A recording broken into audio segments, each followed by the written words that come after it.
ஒரு ராணுவ வீரன், தேசத்துக்காக தன்னையே கொடுக்கிற அளவுக்கு உழைக்கிற ஒரு ராணுவ வீரன். ஒரு பயங்கரமான யுத்தம் நடந்து கொண்டிருக்கிறது. அவனுக்கு பக்கத்துல ஒரு பெரிய குண்டு தாக்குதல் நடக்கிறது. அப்படியே அவன் தூக்கி எறியப்படுகிறான். தூக்கி எறியப்பட்டு ஆஸ்பத்திரியில கொண்டு போய் சேர்க்கிறாங்க. அவன் முகமெல்லாம் அப்படியே சதஞ்சு போயிருக்கு. கிட்டத்தட்ட கூழா ஆன நிலைமையில இருக்குது.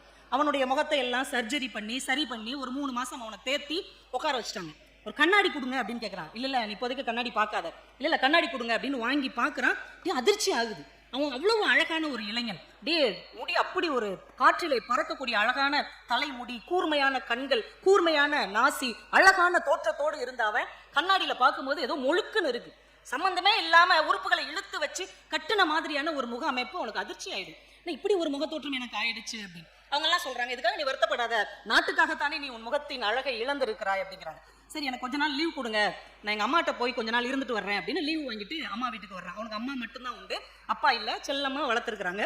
அதே தெருவில் அவனை ரொம்ப நேசிக்கக்கூடிய ஒரு பொண்ணு இருக்கிறாங்க. வருங்காலத்தில் அவங்க தான் திருமணம் செய்து கொள்ளணும் அப்படின்ற ஒரு ஒப்பந்தத்தோட இருக்கிறாங்க. இப்போ இவன் நேரம் வீட்டுக்கு போறான். போய் கதவை தட்டுறான். யூனிஃபார்மோட போறான், ராணுவ உடையோட போறான். கதவை தட்டுறான். அவங்க அம்மா கதவை திறந்து பார்த்துட்டு உடனே சொல்றாங்க, என்னப்பா என் மகன் கூட வேலை பார்க்கறியா? அவன் அட்ரஸ் கொடுத்து அனுப்பி விட்டானா?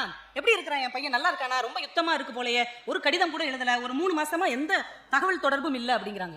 ஒரு கணம் அப்படியே ஷாக் ஆயிட்டான். பெத்த தாய்க்கு அடையாளம் தெரியலன்னு எவ்வளவு வேதனையா இருக்கும்.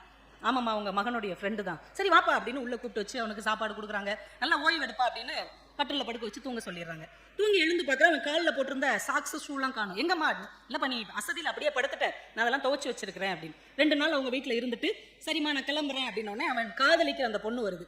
ஏங்க அவர் எப்படி இருக்கிறாரு? நல்லா இருக்கிறாரு, போர்க்களத்தில் இருக்கிறாரு. சரி, அவரை பத்திரமா பார்த்துக்கோங்க, நான் ரொம்ப கேட்டேன், அவர் ரொம்ப தேடுறேன்னு சொல்லிடுங்க. சரிங்க சொல்கிறேன் அப்படின்ட்டு அவளுக்கு அடையாளம் தெரியல. கிளம்பி திரும்ப வந்துட்டான், போர் முனைக்கே வந்துட்டான். வந்து 2 நாளில் அவங்க அம்மா கிட்ட இருந்து ஒரு கடிதம் வருகிறது. அதை எடுத்து படித்து பார்க்குறான். தம்பி, 2 நாளைக்கு முன்னாடி ஒரு மிலிட்ரி ஆஃபீஸர் நம்ம வீட்டுக்கு வந்தான். எனக்கு என்னமோ சந்தேகமா இருக்கு, அது நீதானோன்னு எனக்கு சந்தேகமா இருக்கு, உண்மையை சொல்லுடா, அது நீதானா அப்படின்னு அந்த கடிதத்தில் கேட்டிருக்காங்க. இவனுக்கு அப்படியே தாங்க முடியல. உடனே கடிதம் எழுதுற, அம்மா அது நான் தான் அப்படின்னு கடிதம் எழுதினோடனே அவங்க அம்மாவும் அந்த காதலியும் கிளம்பி வந்துடுறாங்க. அந்த மிலிட்ரி கேம்புக்கே வந்துடுறாங்க. வந்தோடனே அம்மாவை கட்டி பிடிச்சி அழுகிறான். ஏன்டா நீ என்கிட்ட சொல்லல? ஆமா, உனக்கே அடையாளம் தெரியல, அப்புறம் எப்படி நான் சொல்றது? முகம் சுத்தமா தெரியலடா, அதனாலதான். அப்புறம் எப்படிமா என்னைய கண்டுபிடிச்ச? இல்ல உன் சாக்ஸை நான் துவச்சேன் இல்லையா, அப்ப அந்த சாக்ஸ்ல உன்னுடைய வாசனை வந்தது, அதை வைத்துத்தான் இது என் மகனாக இருக்கும் என்கின்ற சந்தேகம் எனக்கு வந்தது அப்படின்னா. நீ எப்படி இருந்தாலும் என் புள்ளதானடா அப்படின்னு. இப்ப அந்த பொண்ணு கிட்ட கேட்கிறோம், நான் ரொம்ப அழகா இருந்தேன் ஒரு காலத்துல, நீ என்னை காதலிச்ச, இப்ப நான் யாருன்னே கண்டுபிடிக்க முடியாத அளவுக்கு நான் ரொம்ப அகோரமா இருக்கிறேன், இப்ப நீ என்ன சொல்ற?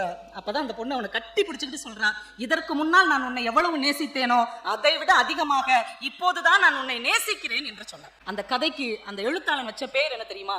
என் தேசத்தின் முகம்.